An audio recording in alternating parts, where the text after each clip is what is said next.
Hi, Dr. Alina Kolchitsky, Boutique Bodyworks, Lifestyle Medicine, Fitness, Nutrition, and more. This week in our collab new material, we're going to cover the diaphragm. Now, the diaphragm is a muscle that's different in its shape and the way that it functions from other muscles, and it lies underneath your lungs. So if your lung fields are here inside your rib cage, at the very bottom underneath, those lungs are dome-shaped, like so. If you're going from the floor up, they're domed in that direction.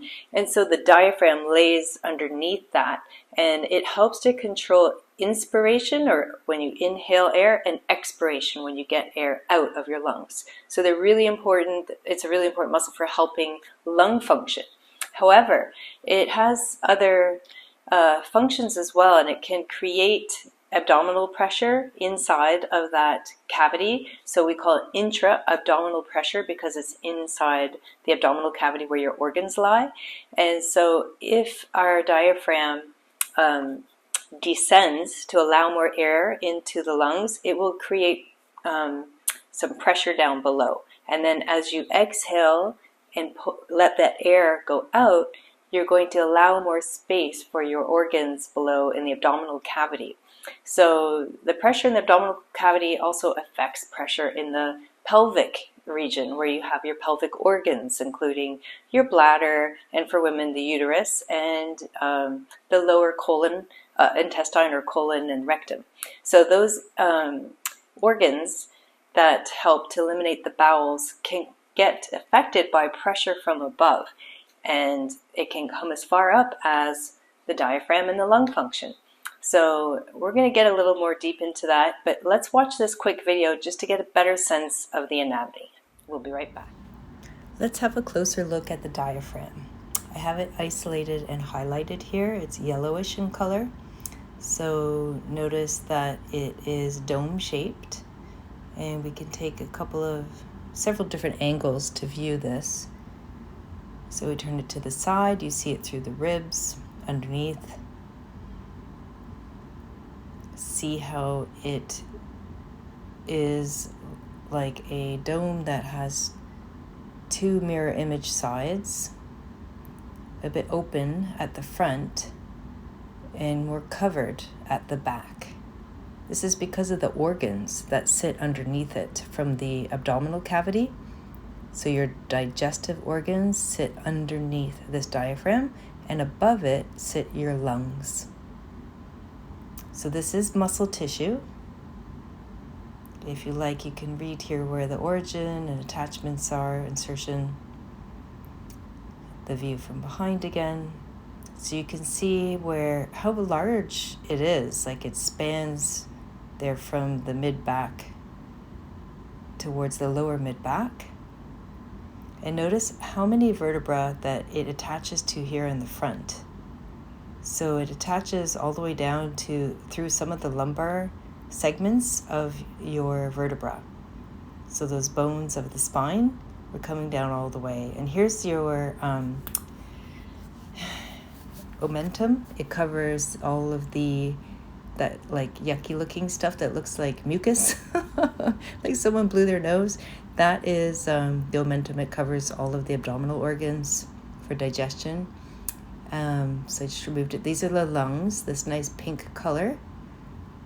So that's your lung tissue. The darker red is the deepest layer of muscle attaching the ribs to the sternum or your breastbone. Here are your genitourinary organs, so your kidneys, bladder. This is a male, so you see the penis, where the urethra would come through to empty the bladder. But the diaphragm is sitting underneath all this tissue. So these are the deepest layers of your core. And at the front here with the white stuff, that is actually the tendinous attachments of the red muscle. I've highlighted it now, transversus abdominis. I'm going to take it away on both sides, and the ligament that they attach to there.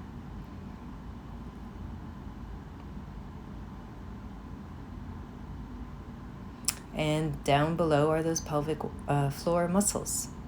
I've highlighted again the diaphragm. So you have the diaphragm above. Let's take away some of the back layers. So this is mid-back layers, the medial layer, and now multifidi. That's the deepest layer for the spine. So the posterior core, anterior or the front was the transversus abdominis, posterior is the multifidus, pelvic floor below. So let's take away the psoas. There's a hip flexor, trunk flexor. But there's the pelvic floor sitting there in that basin of the pelvic bones. So that's the core below and then above the diaphragm. Okay, so I hope that helped to give a better visual understanding of the diaphragm and what it looks like and where it resides in our body.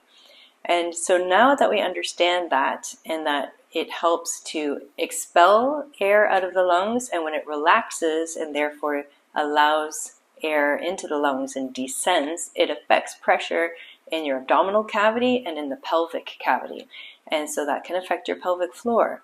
So remember that in your anatomy toolbox, we have a video on pelvic floor to help its function. So it's really important to be able to breathe from your diaphragm and to be able to control this so that we reduce pressure on the pelvic floor and therefore don't weaken it over time, leading to leaks in both bladder and bowel and loss or dysfunction of sexual activity. So let's look at the diaphragmatic breathing, and there are other ways of breathing. So our lungs can both expand in multiple directions, both above or upward rather, outward and downward. And so when we're really working hard, we're going to have all areas expand, of course, because you're needing to draw in as much air as possible and get oxygen to all your tissues.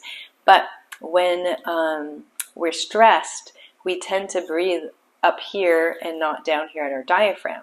So what do I mean by that? Well, there's apical breathing, meaning we tend to breathe up here into the apices of the lung, the upper, where the lungs kind of like come to an apex, like a mountaintop on either side. So if we're apical breathing, you can tell by just simply crossing your arms, let your fingers rest here on your on the sides of your neck, right, your upper traps.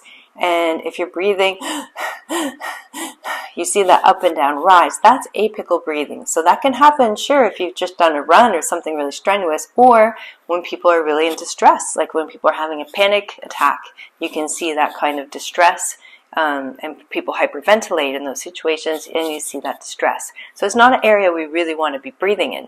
The other is lateral costal breathing. So that's when we're expanding here at our rib cage outwards. So the lungs are expanding horizontally. And so we do want that, but we don't want it to be the only place that we breathe from. And you can feel that simply by taking your hands, placing them here along your rib cage. So I am on the ribs, not down here, but up here where I can feel my ribs under my hands, and just breathe. And notice as you breathe, your hands literally separate. And then as you exhale, notice how they come back together. Hopefully you can see that with my hands on my shirt. Inhale and exhale. Now, there's nothing wrong with lateral costal breathing. We want to be breathing in that direction at all times as well. But we don't want it to be the only place that we breathe. We want to get air deep to the bases of our lungs. When we don't get air to the bases of our lungs, the tissue there can collapse. And also, it affects the diaphragm.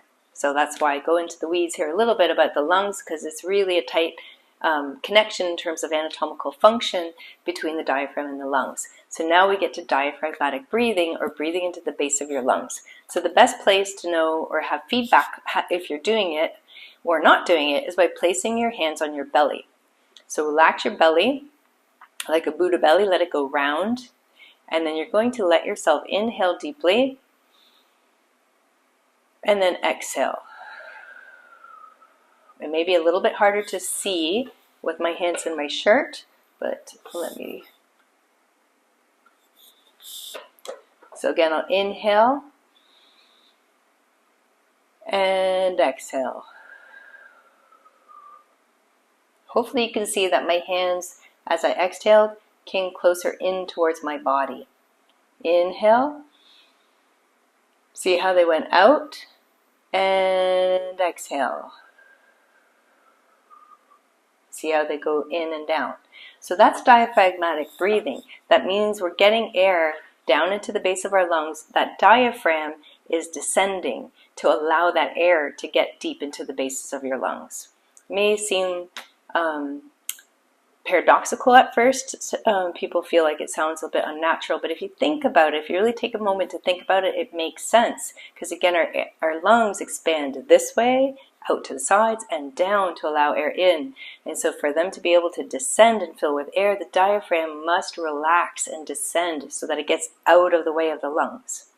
Okay, so when we take a big breath in, we don't want to stay there, right? We need to get that air out. So that's where we decrease the intra-abdominal pressure and pelvic cavity pressure and let that pelvic floor get a break from pressure and stress. So we need to inhale deeply so that we can exhale fully.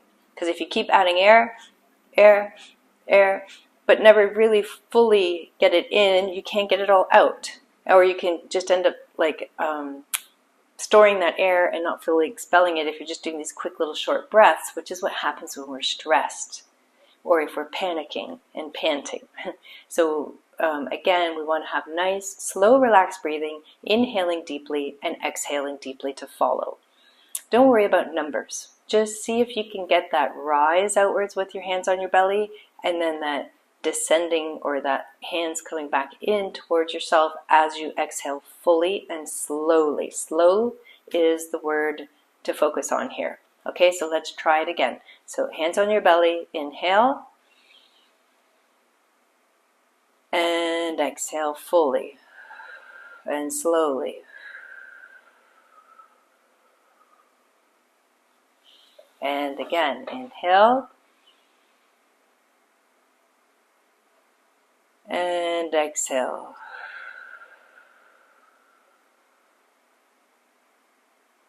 One last time.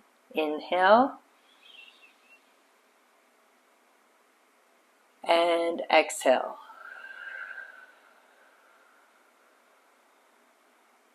Notice how that excursion, that movement front to back, got greater or bigger each time that I did it. And that's why it's good to do a few reps. It's okay to just do one if that's all you have time for, like a physiological sigh is really a way of doing a very intentional, large diaphragmatic breath, but do a few if you have the time to help really get that nervous system to calm down and get that excursion greater and therefore things more relaxed. This is the key. It's all about getting the muscle tension to release, and thereby the diaphragm gets to relax and descend and then fully help with the exhalation, which allows to relieve some of that pressure in the abdominal and pelvic cavity. So practice, and then know that this is the top of the core.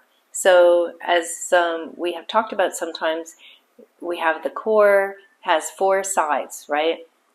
And I mean, there's overlap, obviously. We're a body, a human body. We're not a box. But you can think of it more like a cylinder. And so at the back areas of the cylinder are deepest layers of back muscles, and there's many layers from the most superficial to the deepest, which are close to our spine, just over the bones that the spine resides inside of. So that deepest layer, the multifidus, it controls movement of the back. In the front, we have transversus abdominis, which we've talked about before in other videos. And so in your core exercise in the Boutique Bodyworks program, where you'll find some of the exercises that are just for general fitness, there's also one for core. So that's really helping us to hone in on and learn how to control and activate our deepest layer of the abdominals, being the transversus abdominis. And it attaches at the front lines of our ribs all the way to the sides, all the way to the back. So there's overlap. So that carries from the front through the sides. So that's that part of the core.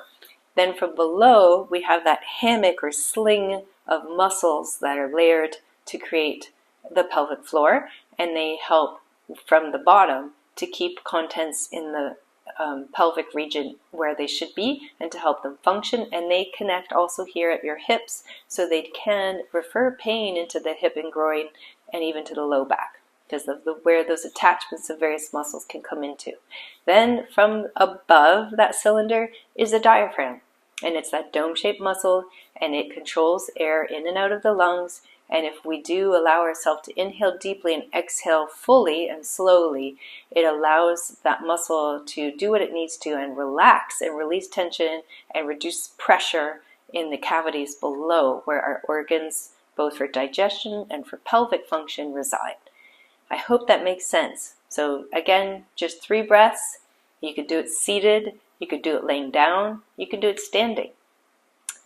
Maybe not when you're driving, focus on driving, but just know that you have options in terms of where you can do it, and do it throughout the day from time to time, because the more that we can release ourselves from stress and get the tension to dissipate, then the better the rest of our body functions and our nervous system calms down with that breath, which helps the muscle tension to calm down, which helps the pain to go away, and to help you to be able to fully contract when you need to, rather than be always contracted because you're always tense. Yes. Okay, so we have talked about the upper core, which is the diaphragm. Do your breathing 1 to 3 times. 3 is ideal. Get that belly moving out and in. Out as you breathe in, and in as you exhale. And remember, it's because it allows that lung to fully expand and pull air in, and then to get that air out.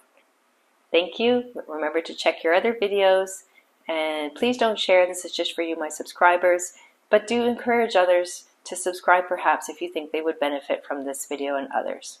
Thank you, and bye for now.